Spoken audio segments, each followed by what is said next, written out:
हरे कृष्ण। आप सभी को पांडव निर्जला एकादशी की बहुत सारी शुभकामनाएं। ये एकादशी आपको परम भगवान श्री कृष्ण की विशेष कृपा प्रदान करें, ऐसी प्रार्थना हम करते हैं।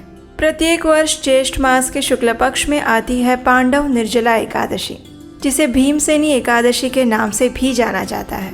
ये एकादशी वर्ष में आने वाले सभी बड़े व्रतों और त्योहारों में सबसे श्रेष्ठ मानी गई है। इतना ही नहीं, वर्ष में आने वाली सभी एकादशियों में भी निर्जला एकादशी सबसे बड़ी मानी जाती है।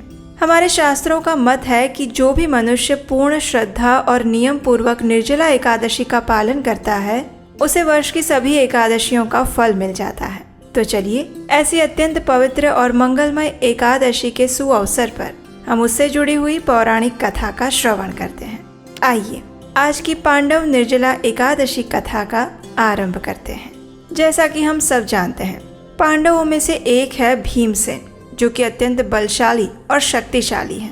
उनके अंदर 10,000 हाथियों का बल है। और ऐसे भीमसेन एक दिन अपने प्रपितामह श्रील व्यास देव जी के पास जाते हैं। लेकिन आज वो कोई युद्ध की चर्चा नहीं करने वाले थे। आज वे बड़े उदास थे। भीमसेन का ऐसा उदास मुख देखकर व्यास देव जी ने उन्हें प्रेम से बुलाया और उनसे कहा, आओ भीम, आज तुम्हारा उदास मुख क्यों है? कहो, क्या बात है? तब भीमसेन उदास स्वर से श्रील व्यास देव जी से पूछते हैं, हे पितामह, एक ऐसी समस्या है जिसका समाधान मुझे नहीं मिल रहा और इसीलिए मैं आपकी शरण में आया हूँ। कृपया आप मुझे मार्गदर्शन दीजिए। तो व्यास देव जी ने उत्तर दिया, हाँ भीम, अवश्य, बताओ क्या समस्या है? तो भीमसेन ने कहा, हे पितामह, मेरे सभी भाई अर्जुन, युधिष्ठिर महाराज, नकुल, सहदेव, माता कुंती और यहाँ तक कि मेरी पत्नी द्रौपदी भी वर्ष में आने वाली सभी एकादशी व्रत का पालन करते हैं। वे सभी एकादशी तिथि आने पर भोजन और जल दोनों का त्याग करते हैं। वे संपूर्ण उपवास का पालन करते हैं और वो सब मुझे भी एकादशी व्रत रखने के लिए कहते हैं। लेकिन हे पितामह, मेरा दुर्भाग्य है कि मैं ये उपवास नहीं कर पाता। भीमसेन की बात सुनकर श्रील व्यास देव जी ने कहा, हाँ भीम, तुम्हें भी इस एकादशी व्रत का पालन अवश्य करना चाहिए। तो भीमसेन ने उत्तर दिया, लेकिन पितामह, मेरे लिए एक समय भोजन ना करना भी असंभव है। तो फिर संपूर्ण दिन बिना कुछ खाए पिए मैं कैसे रह सकता हूँ? मेरे लिए एकादशी का उपवास करना असंभव है। तो श्रील व्यास देव जी कहते हैं, हे पुत्र, अगर तुम इस भौतिक देह का त्याग करने के बाद स्वर्ग में जाना चाहते हो, मोक्ष प्राप्त करना चाहते हो और नरक में गिरना नहीं चाहते, तो तुम्हें वर्ष में आने वाली सभी एकादशियों का पालन करना चाहिए। मास में 2 बार आने वाली एकादशी तिथि मनुष्य को परम आध्यात्मिक मुक्ति का मार्ग प्रदान करती हैं। वो उसकी आध्यात्मिक चेतना में वृद्धि करती हैं और इसीलिए एकादशी का व्रत अत्यंत पुण्यशाली और महाभागा बताया गया है। ये सुनकर भीम उदास हो गए। लगभग रोते हुए उन्होंने व्यास देव जी से कहा, लेकिन हे पितामह, आप मेरी समस्या भी सुनिए। आप तो जानते ही हैं, मेरे पेट में वृक नामक अग्नि सदैव जलती रहती है। जब तक मैं बहुत भारी मात्रा में बहुत सारा भोजन ना करूं, तब तक वो अग्नि शांत नहीं होती। अब ऐसी स्थिति में पूरा एक दिन 24 घंटे बिना कुछ खाए कैसे रह सकता हूँ? मेरे तो प्राण ही चले जाएंगे। हाँ, ज्यादा से ज्यादा मैं एक दिन रह सकता हूँ, और वो भी वर्ष में सिर्फ एक बार। तो क्या कोई ऐसा व्रत या कोई ऐसा उपाय है जिसका पालन करके मुझे बाकी सभी व्रतों का भी फल मिल जाए और बाकी एकादशी भी ना करनी पड़े? ये सुनकर व्यासदेव जी मुस्कुराने लगे। उन्होंने भीमसेन के ऊपर अपना वात्सल्यपूर्ण हाथ रखा और फिर भीमसेन से कहा, हे मेरे प्रिय पुत्र, हाँ, तुम ऐसा करो, प्रत्येक वर्ष ज्येष्ठ मास के शुक्ल पक्ष में आती है निर्जला एकादशी। तुम ऐसा करो, इस निर्जला एकादशी के दिन अन्न और जल दोनों का त्याग करो। संपूर्ण नियमों के साथ कठोरता पूर्वक इस निर्जला एकादशी का व्रत रखो, क्योंकि ये निर्जला एकादशी तिथि इतनी पुण्यशाली है कि सिर्फ उसका पालन करके तुम्हें बाकी सभी एकादशियों का फल मिल जाएगा। श्रील व्यास देव जी की ये बात सुनकर भीमसेन अत्यंत प्रसन्न हो गए और फिर उन्होंने निर्जला एकादशी व्रत रखने का संकल्प लिया। जब निर्जला एकादशी आई तो उन्होंने पूर्ण नियमों के साथ कठोरता पूर्वक इस निर्जला एकादशी का व्रत रखा। अगले दिन पारण किया और इस प्रकार वे हर वर्ष निर्जला एकादशी का व्रत रखने लगे और इसके परिणाम स्वरूप उन्हें न सिर्फ बाकी सभी एकादशियों का फल प्राप्त हुआ, अपितु जीवन के अंत में उन्होंने आध्यात्मिक लोक को भी प्राप्त किया।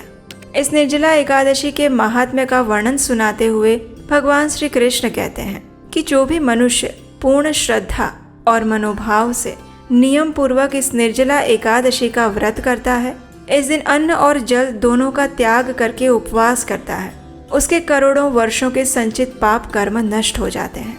उसे परम भगवान की विशेष कृपा प्राप्त होती है। इस जन्म में हर प्रकार की सुख समृद्धि प्राप्त करके वो अंत में मुक्ति के मार्ग को अपनाता है। इतनी महत्वपूर्ण है ये पांडव निर्जला एकादशी। हम में से कई भक्त वर्ष की सभी एकादशियों का पालन तो करते हैं, लेकिन कहीं न कहीं जाने या अनजाने में कोई न कोई त्रुटि हो जाती है। कई बार व्रत खंडित हो जाता है। ऐसे में प्रत्येक भक्त को इस निर्जला एकादशी का पूर्ण नियमों के साथ पालन करना चाहिए। ऐसा करने से अगर बाकी एकादशियों में कोई त्रुटि भी रह गई है तो उस त्रुटि के लिए भी क्षमा मिल जाती है और उसे वो सभी एकादशियों का फल मिल जाता है। इतनी महाभागा और मंगलमयी है ये पांडव निर्जला एकादशी। अगर आपको हमारा कार्य पसंद आता है और सनातन धर्म की रक्षा के लिए हमारे ग्रंथों से प्रमाणभूत यथारूप ज्ञान की धारा सदैव बहती रहे, ऐसी आप इच्छा रखते हैं, तो आप हमें इस कार्य को आगे बढ़ाने के लिए स्क्रीन पर दिए गए नंबर पर अपना आर्थिक योगदान भी भेज सकते हैं। आपका योगदान हमें इस अमूल्य ज्ञान की धरोहर को जन जन तक पहुंचाने में सहायता करेगा। चलिए अब बात करते हैं एक गुड न्यूज़ की। आखिर 3 साल बाद फिर एक बार हम आपके लिए वही विशेष आत्मसात कोर्स लेकर आ रहे हैं। हमारी लाइफ की प्रैक्टिकल प्रॉब्लम्स का रियलिस्टिक सॉल्यूशंस भगवत गीता से कैसे मिल सकता है, यही चीज़ हम सीखेंगे 18 सत्रीय इस आत्मसात कोर्स के अंदर। ये कोर्स सिर्फ महिलाओं के लिए है। Women can register themselves. उसका लिंक नीचे डिस्क्रिप्शन बॉक्स में दिया गया है। उस गूगल फॉर्म को भर के आप अपने आप को रजिस्टर कर सकते हैं इस कोर्स के लिए। कोर्स से जुड़ी हुई और भी जानकारी नीचे डिस्क्रिप्शन बॉक्स में मिल जाएगी। भगवत गीता तो हम कई बार पढ़ते हैं, लेकिन उनमें भगवान के द्वारा बताई गई शिक्षाओं को हम अपने जीवन में कैसे उतार सकते हैं, और वो भी आज के आधुनिक समय में भगवान की वो शिक्षाएं हमारे जीवन में कितनी प्रैक्टिकल हैं, हम उसे अपने जीवन में कैसे आत्मसात कर सकते हैं। यही विषय है हमारे इस 18 सत्रीय भगवत गीता कोर्स का, जिसका नाम है आत्मसात। तो जल्दी कीजिए, आज ही अपने आप को रजिस्टर करें इस कोर्स के लिए। ये कोर्स हम आने वाले दिसंबर महीने में स्टार्ट करने वाले हैं। सीटें बहुत लिमिटेड हैं, इसलिए फर्स्ट कम फर्स्ट सर्व के बेसिस पर आपका रजिस्ट्रेशन दर्ज किया जाएगा। तो अगला नोटिफिकेशन आने की वेट मत कीजिएगा, आज ही अपने आप को रजिस्टर करवाइए। और हम आपको विश्वास दिलाते हैं कि इस कोर्स को करने के बाद आपको भगवत गीता से जुड़ी हुई ऐसी शिक्षाएं और ऐसी इंसाइट्स मिलेंगी जिसके बारे में ना आपने कभी सुना होगा और ना सोचा होगा। महिलाओं के लिए ये कोर्स बहुत ज़्यादा यूनिक, प्रैक्टिकल और बेनिफिशियल होने वाला है। तो जल्दी से अपने आप को और अपने फ्रेंड्स को इस कोर्स के लिए रजिस्टर करने के लिए प्रेरित करें। इस कोर्स की संपूर्ण जानकारी और गूगल फॉर्म का लिंक नीचे डिस्क्रिप्शन बॉक्स में है, वहाँ जाकर फिल कर सकते हैं।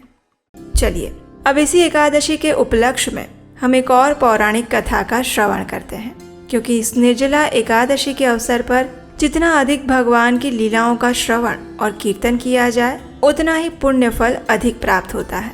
और इस निर्जला एकादशी के लिए हम अपनी मानसिक चेतना को तैयार कर सकते हैं। तो आइए एक और कथा का श्रवण करते हैं। इस कथा का वर्णन आता है गरुड़ पुराण में। हम सब जानते हैं कि पक्षीराज गरुड़ भगवान श्री हरि के वाहन हैं, लेकिन क्या आप जानते हैं उन्हें यह महान सेवा और पद कैसे मिला? चलिए आज उसी की बात करते हैं। पक्षीराज गरुड़ के पिता हैं ऋषि कश्यप और उनकी माता का नाम है विनिता। एक दिन विनिता और ऋषि कश्यप की अन्य पत्नी कद्रु के बीच में शर्त लग गई। कद्रु ने कहा कि देवताओं के घोड़े उच्च श्रवा का रंग कौन सा है? तो विनिता ने स्वभावतः कहा कि स्वाभाविक है कि उसका रंग दूध के समान श्वेत है। लेकिन कद्रु ने कपट पूर्वक विनिता से कहा कि नहीं, उसकी पूंछ का रंग काला है। अब इस बात पर दोनों में शर्त लग गई और ये निर्णय लिया गया कि इस बात की पुष्टि की जाएगी और जो भी हारेगा वो दूसरे का दासत्व स्वीकार करेगा। अब देखिए कद्रु ने चालाकी पूर्वक क्या किया। उसने अपने सभी संतानों को, जो कि सर्प थे, उन्हें उस घोड़े की पूंछ पर लिपट जाने के लिए कह दिया, ताकि जब पुष्टि की जाए तो उसकी पूंछ सच में काले रंग की दिखाई दे। सभी सर्पों ने भी अपनी माता की आज्ञा का पालन किया और ऐसा ही किया कि वे उच्च श्रवा के घोड़े की पूंछ पर लिपट गए और इसलिए उसकी पूंछ काली दिखने लगी। और परिणाम स्वरूप गरुड़ की माता विंता ये शर्त हार गए और उन्हें कद्रू की दासी बनकर रहना पड़ा। जब गरुड़ जी को इस बात का पता चला तो वे अत्यंत दुखी हो गए और उन्होंने एक दिन निर्णय लिया कि वे अपनी माता को इस दासत्व से अवश्य मुक्त करवाएंगे। इसके लिए वे सीधे गए कद्रू के पास और उनसे जाकर पूछा कि अपनी माता को दासत्व से मुक्त करने के लिए वो क्या चाहती हैं। कद्रू भी चालाक थी, वो चाहती थी कि विंता सदैव उसकी दासी बनकर रहे। इसलिए उसने गरुड़ को एक ऐसा असंभव कार्य सौंपा जो किसी के भी लिए करना अत्यंत दुष्कर था, और वो कार्य था देवलोक से अमृत के कलश को लेकर आना। लेकिन गरुड़ शक्तिशाली था और बुद्धिमान भी। उसने अपने पिता के मार्गदर्शन में इस असंभव कार्य को भी संभव बनाने का निर्णय लिया। देवलोक में जाकर उन्होंने अनेक संघर्ष किए और उसके बाद वो उस अमृत कलश को धरती पर लाने में सफल हो गए। इस प्रकार उन्होंने अपनी माता विंता को कद्रू के दासत्व से मुक्ति दिलाई। जब भगवान विष्णु ने गरुड़ के इस महान पराक्रम, बुद्धि, चातुर्य और विनम्रता को देखा तो उन्होंने उसे अपने वाहन बनने का प्रस्ताव रखा। गरुड़ के लिए ये अत्यंत सौभाग्य की बात थी और उन्होंने भगवान विष्णु की ये सेवा बड़ी प्रसन्नता पूर्वक स्वीकार कर ली। अब एक दिन गरुड़ और भगवान श्री विष्णु के बीच में कुछ संवाद हो रहा था और उस समय गरुड़ ने भगवान श्री हरि से पूछा, हे भगवान, मैंने सुना है कि सभी व्रतों में एकादशी तिथि आपको सबसे प्रिय है, लेकिन कई बार इस एकादशी तिथि के दिन को लेकर अनेक भ्रांतियां फैली रहती हैं। तो आखिर कौन से दिन इसका पालन करना चाहिए, इस विषय में मैं जानना चाहता हूँ। इसके उपरांत इस एकादशी तिथि का महात्म्य क्या है वो भी मैं सुनना चाहता हूँ। हे प्रभु, अगर आप मुझे योग्य समझें तो कृपया इस विषय में मुझे मार्गदर्शन प्रदान कीजिए। गरुड़ जी की विनम्रता और जन कल्याण युक्त जिज्ञासा को देखकर भगवान श्री विष्णु प्रसन्न हो गए। उन्होंने गरुड़ जी से कहा, हे पक्षीराज, हाँ, ये बात सत्य है कि मास में 2 बार यानी कि शुक्ल पक्ष और कृष्ण पक्ष में आने वाली एकादशी तिथि मुझे अत्यंत प्रिय है। एक समय इस पृथ्वी पर महान राजा मांधाता ने इसी एकादशी व्रत का पालन किया था। उसे अनेकों पुण्य अर्जित किए थे और उसी के परिणाम स्वरूप उन्हें इस संपूर्ण पृथ्वी का एक चक्री साम्राज्य प्राप्त हुआ था। इसलिए प्रत्येक व्यक्ति को अपने जीवन के परम लक्ष्य आध्यात्मिक जीवन में उन्नति करने के लिए इस एकादशी व्रत का पालन अवश्य करना चाहिए। और रही बात एकादशी तिथि के सटीक पालन के दिन की, तो ध्यान से सुनो। एक समय धृतराष्ट्र की पत्नी गांधारी ने दशमी विद्या एकादशी का पालन कर लिया था और उसी के फलस्वरूप उसके सभी 100 पुत्रों का विनाश उसके जीवन काल में उसके सामने ही हो गया। इसलिए किसी भी व्यक्ति को दशमी विद्या एकादशी का पालन नहीं करना चाहिए। द्वादशी के साथ जो एकादशी आती है उस एकादशी तिथि में भगवान श्री हरि का सन्निधान रहता है, लेकिन जो दशमी से युक्त एकादशी होती है उसमें असुरों का वास रहता है। इसलिए दशमी से युक्त एकादशी का पालन कभी भी नहीं करना चाहिए। ऐसे समय में व्यक्ति को द्वादशी के दिन ही एकादशी व्रत पालन करना चाहिए। अगर एकादशी तिथि एक कला मात्र गणना में भी रहती है तो द्वादशी युक्त एकादशी को ही ये व्रत करना चाहिए। अगर कभी एकादशी, द्वादशी और विशेष रूप से त्रयोदशी तिथि एक ही दिन में आ जाए तो इन तीनों तिथियों से मिश्रित ये तिथि व्रत करने के लिए सबसे श्रेष्ठ होती है, क्योंकि ऐसी तिथि मांगलिक और सभी पापों का विनाश करने में सक्षम होती है। लेकिन दशमी से युक्त एकादशी का व्रत कभी भी नहीं करना चाहिए। प्राचीन समय में महाराज रुक्मांगद भी एकादशी के दिन रात्रि में जागरण, भगवत कथा का श्रवण और भगवान श्री गदाधर विष्णु का पूजन करते हुए वर्ष की सभी एकादशियों का पालन करते थे और उसी के फलस्वरूप उन्हें इस भौतिक जगत से मुक्ति प्राप्त हो गई थी। इस शुभ और मंगलमय पावन अवसर पर हम आपके लिए लेकर आए हैं एक और कथा। आइए हम अपने पुराणों से एक ऐसी दिव्य कथा का श्रवण करते हैं जो हमारे मन और कर्ण द्वार से हमारी चेतना को शुद्ध करेगी और इस पर्व को और अधिक महत्वपूर्ण और सार्थक बना देगी। आइए इस कथा का श्रवण करते हैं। पूर्व काल की बात है। इक्ष्वाकु वंश में एक बड़े ही प्रतापी और महान राजा हो गए। उनका नाम था राजा रुक्मांगद। उनकी एक धर्मपरायण और पतिव्रता पत्नी थी जिनका नाम था रानी संध्यावली। इसी सुशील रानी के गर्भ से जन्म हुआ राजा रुक्मांगद के पुत्र धर्मांगद का। राजा रुक्मांगद का ये पुत्र अपने पिता के ही चरण चिन्हों का अनुसरण करने वाला था। धर्मांगद अत्यंत विनम्र और आज्ञाकारी था। उनकी प्रसिद्धि सिर्फ पृथ्वीलोक में नहीं अपितु स्वर्ग और पाताल लोक में भी फैली हुई थी। उनके महल में उन्होंने एक सुंदर उद्यान बनवाया हुआ था। ये उद्यान अनेक रंग बिरंगी सुगंधित पुष्पों से सजा हुआ था, जहाँ अनेक प्रकार के पक्षी की चहचहाहट और खिलखिलाते हुए झरनों की मधुर ध्वनि का संगीत सदैव फैला हुआ रहता। उस उद्यान की विशेषता ये थी कि वहाँ पर स्वर्ग लोक से देवी देवता भी कई बार विहार करने के लिए आया करते थे और स्वर्ग की अप्सराओं के लिए तो जैसे ये प्रिय स्थान था। एक दिन ऐसे ही एक अप्सरा स्वर्ग लोक से नीचे पृथ्वी पर इस उद्यान में विहार करने आई थी। उद्यान में विहार करते हुए अचानक उसके पैर में एक कांटा चुभ गया। वो कांटा बैंगन की लता का था। उस कांटे को चुभने के कारण उस अप्सरा का पुण्य क्षीण हो गया और परिणाम स्वरूप वो वापस स्वर्ग लोक में नहीं जा पाई। अपने उस दुर्भाग्य पर रोते हुए वो संपूर्ण रात्रि उसी उद्यान में रही। जब कल सुबह हुई तो उद्यान के मालियों ने देखा वहां पर एक सुंदर अप्सरा बैठी हुई थी। उसका चेहरा उदास था। उसकी सुंदरता को उसके शोक ने घेर लिया था। मालियों ने उसी क्षण राजा रुक्मांगद को जाकर ये सूचना दी और ये समाचार सुनते ही राजा स्वयं उस स्थान पर आ गए और उस अप्सरा को संबोधित करके कहने लगे, हे देवी, आप स्वर्ग की कोई अप्सरा प्रतीत हो रही हैं। आपके चेहरे पर शोक और चिंताओं की ऐसी लकीरें स्पष्ट रूप से दिख रही हैं।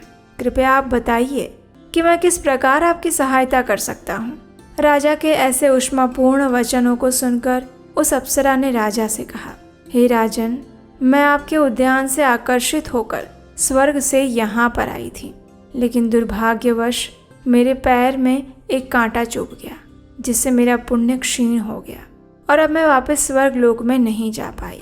अगर आप मेरी सहायता करना चाहते हैं तो कृपया आप अपने राज्य में किसी ऐसे व्यक्ति को ढूंढिए जिसने कल एकादशी का व्रत रखा था।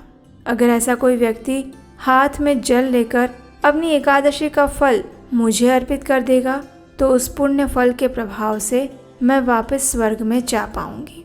अब उस अप्सरा की बात को सुनकर राजा ने कहा, हे देवी, मेरे राज्य में तो एकादशी व्रत करना तो बहुत दूर की बात है।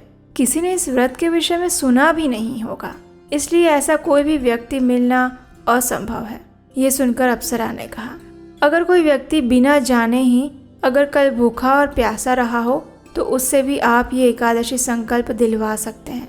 देखिए ना राजा, अगर कोई ऐसा आपके नगर में मिल जाए, उसी के फल से मैं वापस अपने लोक में जा पाऊंगी। ये सुनकर राजा ने अपने राज्य में ढिंढोरा पिटवाया कि कल के दिन में अगर कोई भी व्यक्ति अन्न जल का त्याग करके रहा हो तो वो शीघ्र ही राज दरबार में आए, उसे एक विशेष इनाम दिया जाएगा। ये सुनकर एक बनिए की दासी राजा के पास आ पहुंची।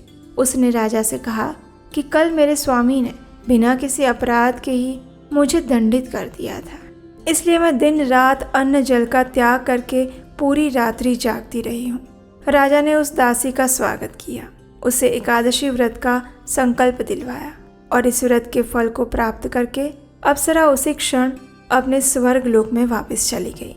उसने जाते हुए राजा और उस दासी के प्रति अपनी कृतज्ञता प्रकट की और उनसे एकादशी के पर्व की महत्व की चर्चा करने लगी और उसे संपन्न करके वो अपने स्वर्ग लोक की ओर चल पड़ी। अब देखिए, ये अप्सरा तो वापस अपने स्थान पर चली गई, लेकिन ये पूरा प्रसंग देखकर राजा रुक्मांगद के आश्चर्य की कोई सीमा नहीं रही।